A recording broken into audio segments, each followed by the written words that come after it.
Les gens, aujourd'hui, une nouvelle vidéo, une nouvelle pensée profonde. On va parler de déprime. Voilà, c'est clair, c'est dit. On n'est pas dans un bon mood, on est dans un mood conseil et pour éviter justement la déprime. On va parler aujourd'hui de réduire la déprime. Je parle bien de déprime, je ne parle pas de dépression. Et je parle bien de réduire et pas d'arrêter. Pourquoi? Parce que, à titre personnel, je me situe pas comme quelqu'un qui peut stopper la dépression. La dépression, c'est une maladie. Arrêter la déprime, ça dépend de chacun, comment il la vit, comment il veut la gérer.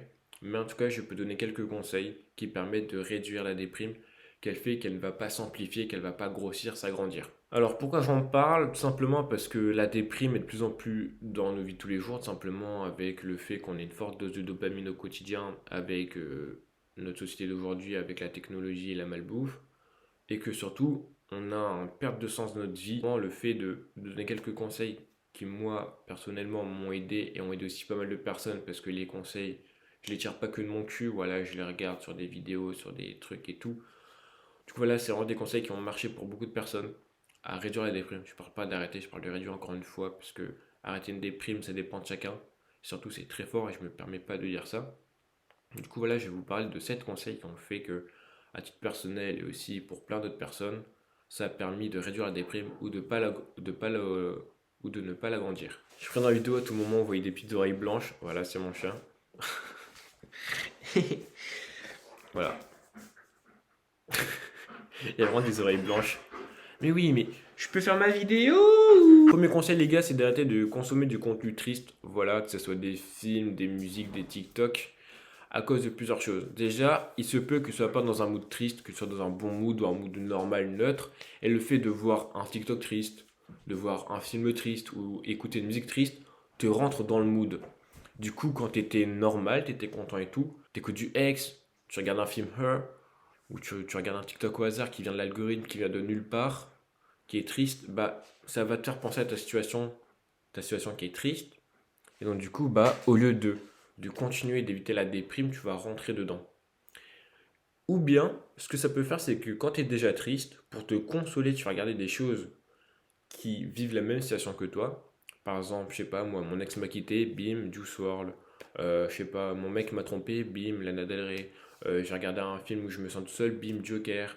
Ou bien juste, je regarde TikTok, et je vois des scènes de films et je mets Will, ou bien des situations qui me sont similaires, tu vois. Je me dis, je suis pas tout seul. Et le problème, c'est un cercle vicieux parce que tu étais triste, tu regardes un truc qui va te rendre encore plus triste. Et si tu es sur TikTok ou Instagram ou YouTube, l'algorithme va t'envoyer encore plus de choses. Voilà. Et ça marche aussi pour la musique. La musique avec tes playlists, etc. Bim, ça va te conseiller d'autres musiques aussi tristes. Du coup, en fait, quand tu consommes du contenu triste alors que t'es pas triste, ça te rentre dans une bulle triste. Ou quand tu es déjà triste, ça rentre dans un cercle vicieux de plus en plus dur, de plus en plus important. Et ça, le problème, c'est que tu vas jamais t'en sortir. Du coup, vraiment, première chose à faire, quand tu es triste, bim, tu regardes des films joyeux, des comédies, tu regardes des vidéos drôles, des vidéos éducatives, ou bien tu écoutes une musique joyeuse, voilà, de fête, etc. Pour vraiment éviter que tout sentiment négatif vienne en plus de toi. Ensuite, les gars, deuxième conseil, arrêtez de consommer de la mauvaise dopamine. Alors, qu'est-ce que je veux dire par là? Pour vulgariser la chose, la dopamine, c'est quoi? C'est un peu la source du bonheur, c'est un effet chimique dans tes neurones, c'est une source hormonale qui fait que tu vas avoir du plaisir. Le problème, c'est que la dopamine, c'est une bonne chose. Voilà, c'est ce qui nous donne du plaisir. On en a partout. Sauf le problème, c'est qu'aujourd'hui, en 2023, dans notre société actuelle, on est trop exposé à de la mauvaise dopamine, à du plaisir qui est mauvais. Pour moi, les trois plus grandes sources de dopamine les plus mauvaises, les plus connues, les plus accessibles sont les contenus à court terme, la malnutrition, la malbouffe, la junk food et le porno. Dans un premier temps, on va parler du contenu à court terme. Le contenu à court terme va te donner une petite dose de dopamine, mais très régulière. Du coup, ce qui fait que quand tu vas arrêter de consommer du contenu comme TikTok, Instagram, des shorts, bah tu vas plus avoir cette petite source que tu avais toujours à 24, du coup tu vas être plus triste. Du coup, ça te force à scroller. Puis surtout, vu que c'est des petites doses, bah tu n'es jamais content, tu es jamais rompu quoi. Genre t'as toujours faim de dopamine. Du coup, tu vas toujours scroller. Comparé à des vidéos YouTube de 15, allez même 8 minutes à 40 minutes, comme des vidéos plus longues et tout, bah tu vas pas avoir la même dose. Parce que quand tu vas regarder par exemple un best-of de l'inquiéteur acide, tu vas te regarder 12 minutes, mais 12 minutes de full dopamine qui vont te remplir à fond, comparé au contenu court terme. Du coup, quand tu vas arrêter ta vidéo YouTube, c'est bon, voilà, j'ai bien rigolé, je me suis diverti, je peux passer à autre chose. Tu vas pas toujours cliquer notre vidéo, alors que contrairement au contenu Instagram, TikTok, les shorts, bah, tu es toujours en train de scroller. Et si sans faire exprès, tu fais réinitialiser cette méthode au bout, tu vas voir que tu as scrollé au moins 40 vidéos. Du coup, tu as perdu un max de temps, et surtout, tu vas être accro. Du coup, c'est pour ça qu'il faut plus privilégier du contenu à long terme, des vidéos YouTube éducatives, etc., des 40 minutes, des podcasts, pour vraiment les plus tryharders, à des contenus TikTok, Instagram où tu scrolles. Ensuite, deuxième cas de la mauvaise source de dopamine, la malbouffe. Alors, il faut savoir que dans la nourriture, il y a la dopamine, dans toutes sortes de nourriture. Et le problème avec la malbouffe, c'est que, comme on dit, c'est la malbouffe, c'est la mauvaise nourriture, pour la santé, mais aussi pour la dopamine. Parce que dans la malbouffe, ils te mettent de la dopamine pour que tu sois accro à la malbouffe, pour que tu en consommes de plus en plus. Et ils réussissent leur jeu parce que quand tu vas manger un McDo, un Burger King, ou un Quick, un kebab, un tacos, tu vas être content de manger ton truc, tu vois, tu vas être super content, tu vas faire let's go, je vais me taper mon giga menu, mon giga tacos. Et le truc, c'est quand tu vas rentrer chez toi, tu vas être moins heureux quand tu vas manger ton truc, quand tu vas manger ton repas, ton truc équilibré, quand tu vas manger tes pâtes et ton steak, quand tu vas manger tes légumes, tes brocolis. Après, je peux comprendre, les brocolis, c'est pas bon, tu vois. Mais tu vas être moins heureux, tu auras moins de sources de bonheur. Du coup, ça fait que tu vas continuer à manger de la malbouffe. Du coup, tu vas continuer. Ta dose de dopamine sera habituée à être haute. Et donc, du coup, bah, quand tu voudras retomber dans un niveau normal, tu seras triste. Ensuite, dernier point un peu méconnu, le porno. Voilà, on va attaquer un sujet très lourd un peu. Vous savez, je peux faire carrément une vidéo entière sur ça, sur le porno, sur le mauvais côté, tellement je peux en dire dessus. Le truc, c'est que le sexe, c'est une source de plaisir la plus animale, la plus bestiale que l'homme peut avoir. Genre, carrément, pour certaines personnes, il n'y a pas plus haut que le sexe comme terme de plaisir. Genre, pour eux, c'est le saint gras. Genre, il faut baiser, tu vois. Du coup, il faut baiser, voilà. Mais le problème, quand tu peux pas baiser, qu'est-ce que tu fais?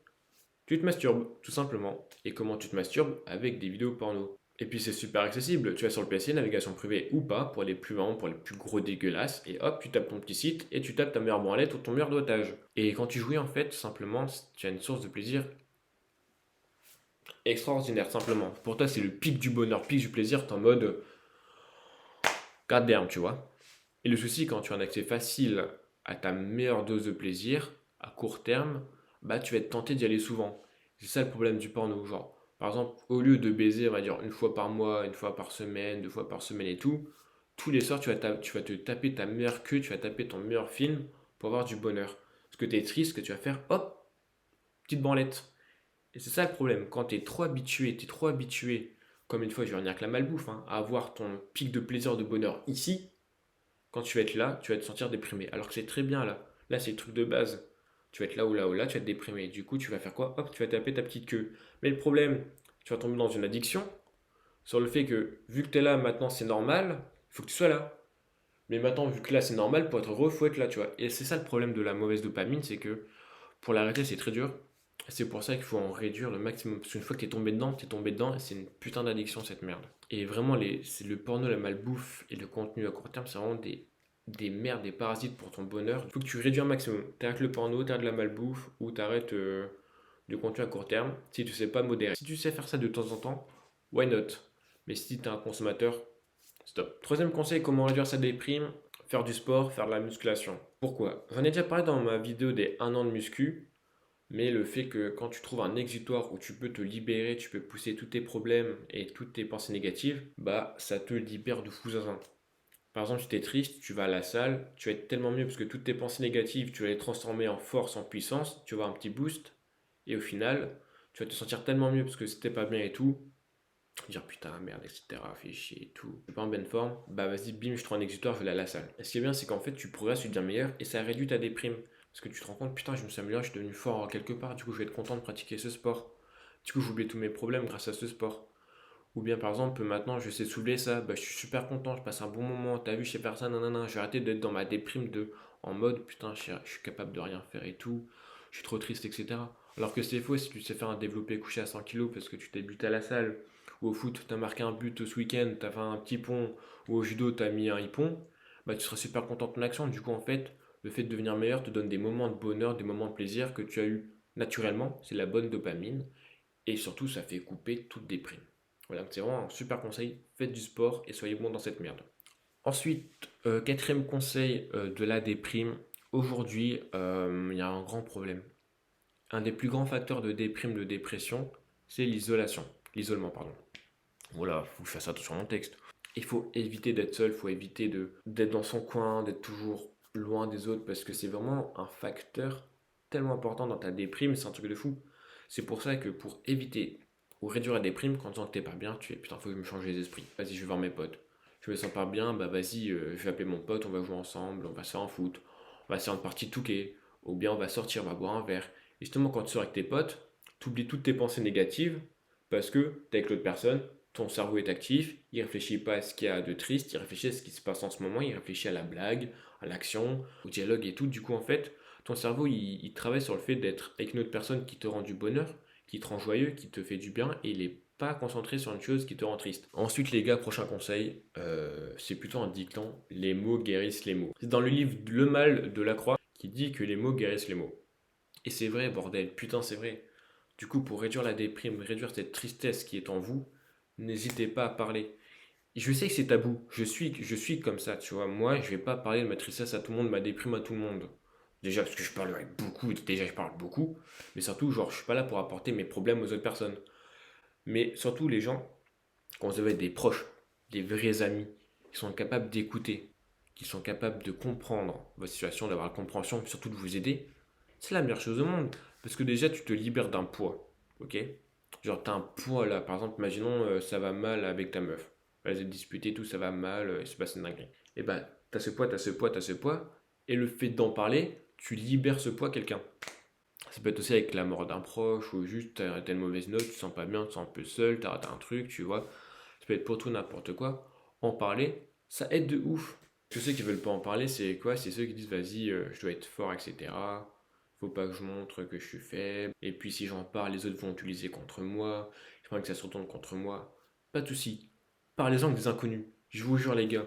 Il y avait un SDF, j'ai parlé de 20 minutes de mes problèmes, on avait un dialogue pendant 1 heure. Ça m'a libéré de fou. Le gars, c'est la première dernière fois que je vais le voir de ma vie. Je l'ai vu qu'une seule fois. Je lui ai parlé de tous mes problèmes, hein. Franchement, en 15 minutes, j'ai tout dit. J'ai tout balancé. Bah, le gars, il va jamais se retourner contre moi. Il va jamais dire, hé loser, c'est toi qui déprime, c'est toi qui va mal et tout, nanana. Non, le reste s'en bat les couilles. Si c'est pas un SDF, par des gens, des inconnus, il doit avoir plein de numéros de téléphone. Si vous êtes par exemple harcelé, si vous allez pas, vous avez des téléphones anti-suicide et tout, n'hésitez pas, franchement, vous libérez, je vous jure, parce qu'une fois que t'en parles, ça va nettement mieux. Dernièrement, j'ai eu un très gros souci familial et tout. J'en ai parlé à 2 potes, c'est les 2 seuls au courant. Ça m'a fait un bien fou. Et bah, franchement, je me sens mieux, tu vois. Comprenez pourquoi c'est important d'en parler, c'est que quand tu le gardes en toi, imaginons ça reste en toi, bah ton problème, il va moisir, il va pourrir et il va périmer. Voilà, il va être périmé. Et le fait qu'il pourrisse dans ton corps, dans ton cœur, dans ton cerveau, bah, ça infecte tout ton mood. Et donc, du coup, bah, c'est comme un yaourt. Un yaourt dans le frigo, s'il pue, il va tout contaminer. Du coup, tu l'enlèves. Bah, là, c'est pareil. Tu enlèves le yaourt de ton corps. Comme ça, ton corps va mieux. Avant-dernier conseil, pour réduire la déprime, se trouver un objectif. Parce qu'il y a beaucoup de gens que de tous les jours, ils ont une déprime, ils vont pas bien parce qu'ils n'ont pas de sens de leur vie, ils n'ont pas d'objectif. Ils sont en mode pourquoi je vis, pourquoi je fais ça, ça sert à rien, genre j'ai rien, genre je suis même pas le héros principal de mon histoire. C'est nul. Du coup, le fait de trouver un objectif fait que vous avez un sens dans vos actions, vous trouvez un sens. Quand vous trouvez un sens, vous trouvez vous, vous avez un rôle et surtout, ça fait que vous arrêtez de vous sentir comme une merde. Imaginons, voilà, on va prendre un court terme, hein. Bon, vas-y, je sais pas d'objectif, elle pue la merde ma vie. Je vais à la salle, mon objectif, c'est, je sais pas, c'est juste d'avoir un meilleur corps. Du coup, tes actions, tes sens, ils vont tout avoir des répercussions. Du coup, tu vas trouver un sens dans chaque chose et ça le fait que tu vas faire ça. Par exemple, quand tu vas manger, tu vas faire non, il faut que je fasse ça.